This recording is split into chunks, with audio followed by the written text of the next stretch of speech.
உத்தரப்பிரதேச மாநிலம் சம்பல் மாவட்டத்திற்கு செல்ல முயன்ற ராகுல் காந்தி பிரியங்கா காந்தியை காவல்துறையினர் தடுத்து நிறுத்தியதால் பரபரப்பு ஏற்பட்டது. உத்தரப்பிரதேச மாநிலம் சம்பல் நகரில் உள்ள முகலாயர் காலத்தில் கட்டப்பட்ட மசூதியை அண்மையில் ஆய்வு செய்ய முயன்றபோது அதிகாரிகளுக்கும் உள்ளூர் மக்களுக்கும் இடையே மோதல் ஏற்பட்டது. இது கலவரமாக மாறியதில் 4 பேர் உயிரிழந்தனர் மற்றும் பலர் படுகாயமடைந்தனர். இந்த வன்முறை சம்பவம் தொடர்பாக காவலர்கள் விசாரணை நடத்தி வருகின்றனர். இந்நிலையில் பாதிக்கப்பட்ட மக்களுக்கு ஆதரவு தெரிவிப்பதற்காக ராகுல் காந்தி, பிரியங்கா காந்தி சம்பல் மாவட்டத்தில் காரில் புறப்பட்டனர். அவர்களது கார் உத்தரப்பிரதேச எல்லையாக காசிப்பூரில் தடுத்து நிறுத்தப்பட்டது.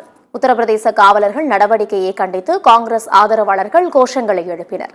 காவலர்களுக்கும் காங்கிரஸ் தொண்டர்களுக்கும் இடையே தள்ளுமுள்ளி ஏற்பட்டதால் பதற்றம் நிலவியது.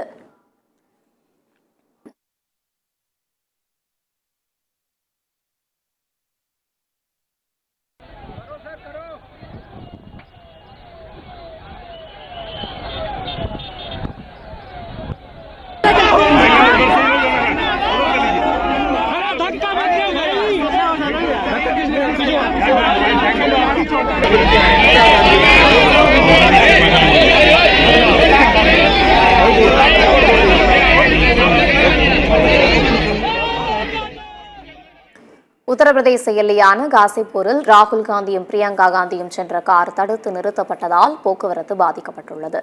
எல்லையை தாண்டி செல்ல அனுமதி மறுக்கப்பட்டுள்ளதால் ராகுல் காந்தியும் பிரியங்கா காந்தியும் நீண்ட நேரம் காரிலேயே காத்திருக்கின்றனர்.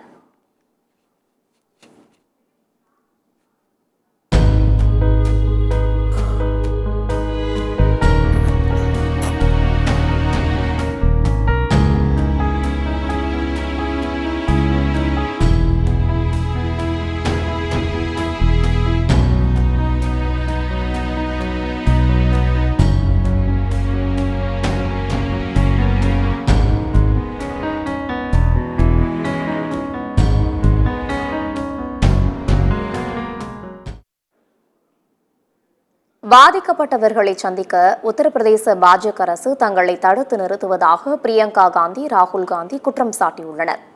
உத்தரப்பிரதேச மாநிலம் சம்பல் மாவட்டத்திற்கு செல்ல அனுமதி மறுக்கப்பட்டுள்ள ராகுல் காந்தியும் பிரியங்கா காந்தியும் நீண்ட நேரமாக உத்தரப்பிரதேச எல்லையான காசிப்பூர் எல்லையில் காத்திருக்கின்றனர்.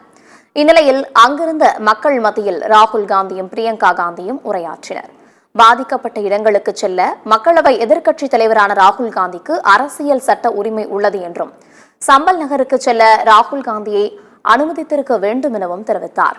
இதைத் தொடர்ந்து பேசிய ராகுல் காந்தி, வன்முறையால் பாதிக்கப்பட்ட மக்களை நேரில் சந்தித்து பேச காங்கிரஸ் விரும்புகிறது என்றும் சம்பல் பகுதிக்கு செல்ல தனக்கு அனுமதி வழங்காதது அரசியல் உரிமைக்கு எதிரானதாகும் என்றும் கூறினார்.